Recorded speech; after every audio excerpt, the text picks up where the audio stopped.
তা কমল, অবশেষে তুমিও এই গ্রাম ছেড়ে চলে যাচ্ছ? না না, তোমাকেও চলে যেতে দেখে খুবই খারাপ লাগছে, কিন্তু কি আর করবে, গরিব মানুষ। এই রোদ আর খরা নিয়ে কাজকর্ম করতে না পারলে তো বউ বাচ্চা নিয়ে না খেতে পেয়ে মরতে হবে। আগে ঠিক বলেছেন মোড়ল মশাই। এই গ্রামে যা রোদ আর খরা দেখা দিয়েছে, এর ভেতরে কি আর কাজবাজ জোটে? তাই তো সবার মতো আমিও এই গ্রাম ছেড়ে চলে যাচ্ছি মোড়ল মশাই। কিন্তু কমল, এই বাড়িঘর ছেড়ে বউ বাচ্চা নিয়ে কোথায় গিয়ে উঠবে, তার কোনো একটা ব্যবস্থা করেছো? দেখি ভাগ্যে কি আছে, বিধাতা যা লিখেছে কপালে তাই তো হতে হবে, তাই না? সবই কপাল, বুঝলে কমল, সবই কপাল। এই জটকু, চল চল, আর দেরি করা একদমই ঠিক হবে না। সকাল সকাল রোদের তেজ খুব কম আছে, এখনই রওনা দিলে সন্ধ্যা হওয়ার আগে কোনো একটা গ্রামে ঠিকই পৌঁছে যাব। চল চল চল। আরে কমল, একটা কথা বলবার ছিল। তোমার কাছে তো আমি 1000-2 টাকা পেতাম, ওগুলো তো আর দিতে পারবে না। তাই বলছিলাম কি, ওই 2000 টাকার বদলে যদি তোমার বাড়িটা আমি দখলে নিয়ে নিই, তুমি কিছু মনে করবে না তো? আগে মোড়ল মশাই, আপনি নিয়ে নিন আমার বাড়ি।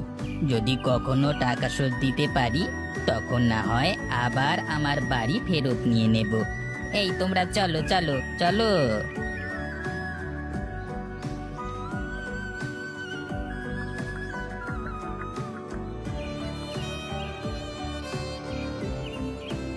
বাপদাদার শেষ ভিটে মাটিটুকু ছেড়ে যেতে যে একেবারেই মন চাইছে না, কিন্তু কি আর করব। এখানে না আছে বৃষ্টি, না আছে পানি, শুধু খা খা রোদ আর খরা। এর মধ্যে তো আর না খেয়ে মরতে পারি না।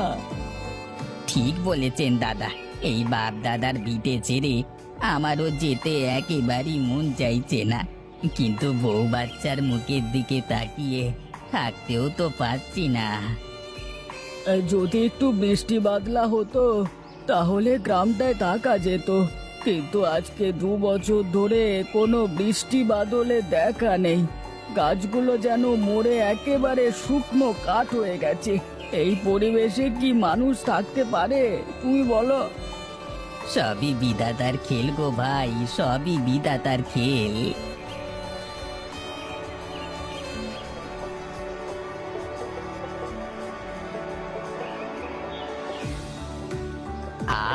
এবার আমাদের জমিতে যেমন বৃষ্টি হয়েছে, ঠিক তেমনই বৃষ্টির মতো হাজার হাজার চাল কুমড়ো ধরেছে।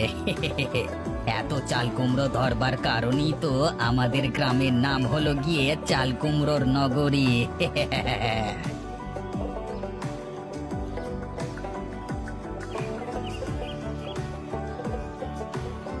যাক বাবা, এই কুমড়োগুলো ঝুড়িতে ভরা শেষ। এবার ভালোই ভালোই এগুলো বাজারে বিক্রি করতে পারলি হলো। ওগো শোনো, আর চাল কুমড়ো বিক্রি করা শেষে জঙ্গল দিয়ে আসার সময় আমার একটা কাজ করে দিতে হবে। তোমার আবার কি কাজ করবো? শোনো, আর জঙ্গলের পথ দিয়ে আসার সময় আমার জন্য কিছু লতা গাছ নিয়ে এসো, কোমর ব্যথার ঔষধ বানাবো। ও এই কথা, আচ্ছা গিন্নি ঠিক আছে, সাথে একটা মাছ নিয়ে আসবো না। আজকে চাল কুমড়ো দিয়ে মাছ রান্না করবে আর আমি খাবো। আচ্ছা ঠিক আছে, কিন্তু কোমর ব্যথার লতা পাতা আনতে একদমই ভুলবে না কিন্তু।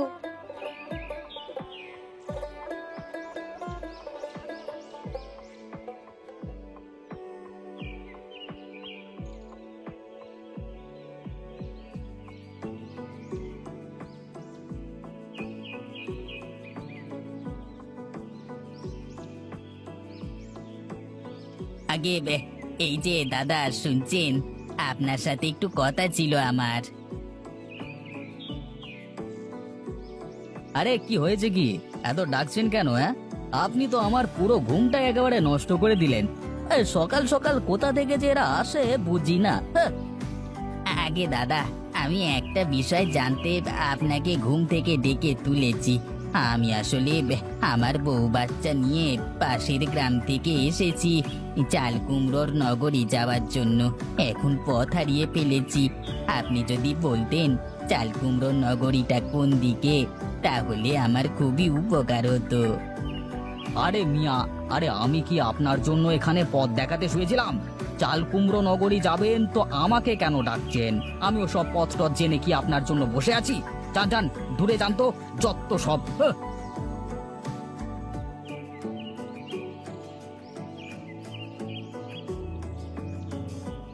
ওগো, লোকটা কিছু বললো? চাল কুমড়ো নগরীটা কোন দিকে গো? না গো গিন্নি না, লোকটা উল্টে রেগে গেল। চলো চলো, আমরা আর একটু সামনে যাই। ওগো, আমার পা যে একেবারেই চলছে না। আমি যে না খেয়ে আর এক পাও এগোতে পারছি না। এখনই ভেঙে পড়লে চলবে না গিন্নি, তুমি আর একটু ধৈর্য ধরো। এই তো আর একটু পথ পাড়ি দিলেই আমরা চাল কুমড়ো নগরীতে একটা বাসা ভাড়া নিতে পারবো।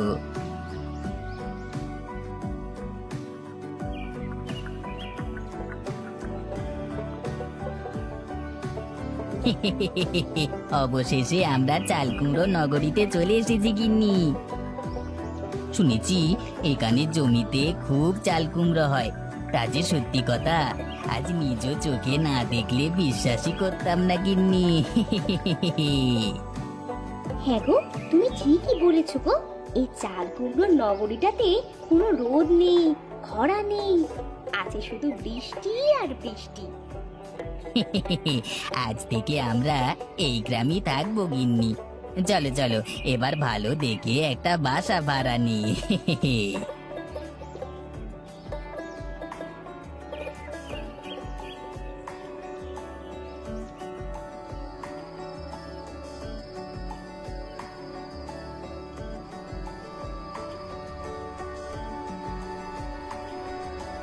আরে গিন্নি, জলদি করে ঘরে চলো, আর রাত তো কম হলো না। আরে তোমার কোমর ব্যথার লতা পাতা তো পেলাম না। ঘরে কিভাবে যাব? আজ কোমর ব্যথা লতা পাতা না আনা অবধি আমি কোথাও যাব না, বুঝলে? এবার দেখো গিন্নি, দেখো, এক গ্রামে নতুন মানুষ এসেছে। আরে তাই তো দেখছি গো, দেখে তো মনে হয় অনেক দূর থেকে এসেছে। আগে মশাই, আমরা সেই অদূর গ্রাম থেকে এসেছি এখানে একটু থাকবার জায়গা খুঁজবার জন্য। কেন দাদা, আপনাদের গ্রামে কি থাকবার জায়গার অভাব পড়েছে নাকি? আরে না না, ওসব না মশাই। আরে ওসব না হলে জিজ্ঞাসা করছো কেন? আসলে আমরা গরিব মানুষ, কম টাকায় এই কুমড়ো নগরীতে একটা বাসা ভাড়া খুঁজছি। আপনি যদি বলতেন এখানে থাকবার কোনো জায়গা আছে কিনা। আরে আগে বলবেন তো, কিন্তু এখানে তো কোনো বাসা নেই। আসলে আমরা সে অনেক দূরের গ্রাম থেকে এসেছি একটু ঠাঁই খোঁজবার জন্য। অনেকক্ষণ ধরে একটা বাসা খুঁজছি, কিন্তু কোথাও পাচ্ছি না। আসলে আমরা হলাম গরিব মানুষ, আমরা তোমাদেরকে কোথায় ঠাঁই দেব বলো দেখি, সেটাই তো বুঝতে পারছি না। আরে শোনো, আমাদের যে পুরনো ভাঙা ঘর পড়ে আছে না, তুমি ওদেরকে ওই ভাঙা ঘরটাতেই থাকতে দাও। আরে তাই তো, হ্যাঁ তুমি ভালো কথাই বলেছো গিন্নি। এমনিতেই আমাদের তো আর কোনো কাজে ঘরটার প্রয়োজন নেই, এমনিতেই খালি পড়ে আছে। এই শোনো, আমাদের একটা পুরনো ঘর পড়ে আছে, হ্যাঁ, তা যদি তোমরা থাকো তাহলে দেখাতে পারি। আগে ঠিক আছে মশাই, হ্যাঁ চলুন আমরা তাহলে গিয়ে দেখি পুরনো ঘরটা কেমন।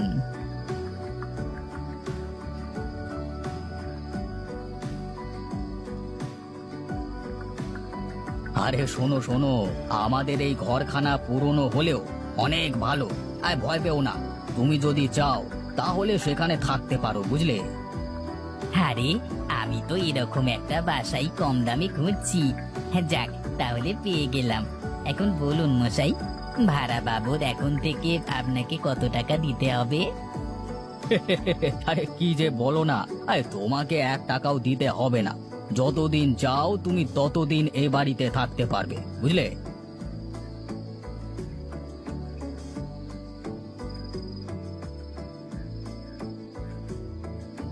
যাক বাবা, খুব ভালো একটা বাড়ি কম টাকায় পেয়ে গেলাম।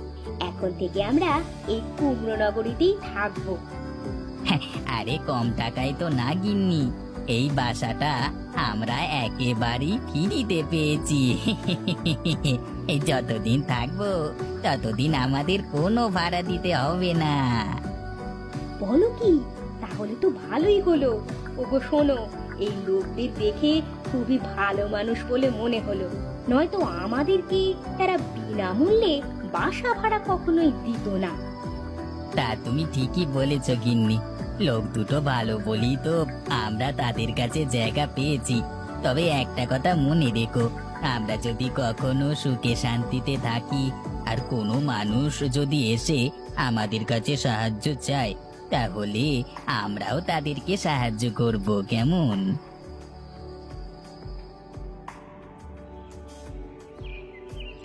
তা কমল, তোমার দিনকাল কেমন যাচ্ছে? হ্যাঁ, চাল কুমড়ো নগরীতে এসে ভালোই চাল কুমড়ো বিক্রি করছো বাজারে। তা টাকা কড়িও তো কম কামাচ্ছ না, হ্যাঁ? আগে আগে সবই আপনার জন্য মশাই। আপনি যদি না থাকতেন তাহলে আজ আমাকে বউ বাচ্চা নিয়ে না খেয়ে মরতে হতো। যে রোদ আর খরার ভয়ে গ্রাম ছেড়ে চলে এসেছি, তাই আজ আমাকে শেষ করে দিত। কিন্তু আপনার কারণেই আজকে আমি সব কিছু পাচ্ছি। আপনাকে যে কি বলে ধন্যবাদ দেব সে ভাষা আমি হারিয়ে ফেলেছি। আরে হয়েছে হয়েছে, এত ধন্যবাদ দিতে হবে না। শুধু বিপদে আপদে অসহায় মানুষদের সাহায্য করলেই হবে। আর বিপদে আপদে কাউকে সাহায্য করাই তো আমাদের মানব সেবা, তাই না?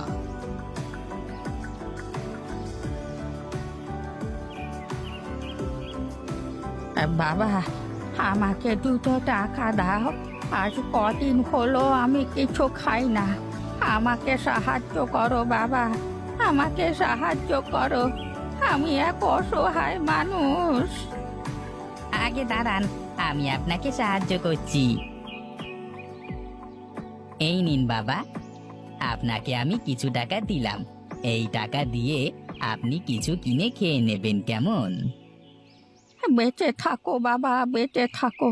বিধাতা যেন তোমার মঙ্গল করে, আর তোমার মতো মানুষ যেন প্রতিটি ঘরে ঘরে হয় বাবা। আরে কমল, তুমি তো দেখছি ভালোই মানবসেবী হয়ে গেলে। মানুষকে যখনই দেখো তখনই তাকে সাহায্য করো। এটা কিন্তু আমার কাছে খুবই ভালো লাগে, বুঝলে? জি মশাই, আমি যখন বিপদে পড়েছিলাম তখন আমাকে কিছু মানুষ সাহায্য করেছে আর কিছু মানুষ করেনি। তাই আমি বুঝি একটা মানুষ অসহায় থাকলে তাকে সাহায্য করা কতটা জরুরি। তাই আমি সব সময় অসহায় মানুষ দেখলে ওদের সাহায্য করি। ঠিক বলেছ কমল, এটাই হলো আসল ভালো কাজ।